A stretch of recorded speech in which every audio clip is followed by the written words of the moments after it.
A lot of you don't know this, but I would have been raised Jewish. But the year I was born, my dad tried to kill himself, and while he was in the hospital, my mom found the Lord and brought our whole family to the Lord. So out of tragedy came something beautiful. I don't know really anything about the Jewish religion. We had some Jewish overtones with Shabbat when I was growing up, but for all intents and purposes, I was raised Christian. But I never read the Bible cover to cover, and I'm trying to do that recently. And it's not just to check a box; it's to fully understand what the Lord wants for us, and to fall in love with His spoken word, being able to use it as a comfort and a sword. Um, Today, I was actually at the pet food store. This cute little story, and I ended up telling this lady I'm kind of crazy, and I blame it on my Jewish genes. And she said, "I'm Jewish too." And I said, "Well, you kind of look like my grandma."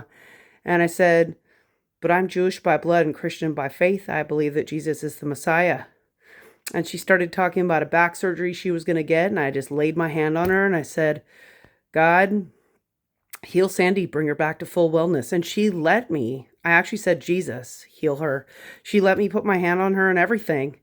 And then as she was walking out to her car, we kept talking.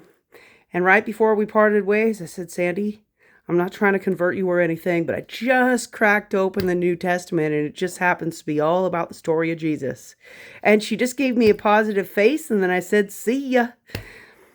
So, I'm not here to evangelize to anyone, but it's just dropping little bombs here and there for Christ. And it can be fun or funny, but in reality, I was serious. I was making no joke about it. And I'm so glad when I get to minister to somebody and they don't reject me, but I fully expect to be rejected.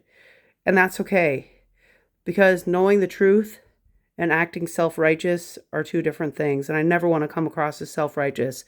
I'll just always be grateful to my mom and my dad and my family for raising me to believe that Jesus is the Messiah. Amen.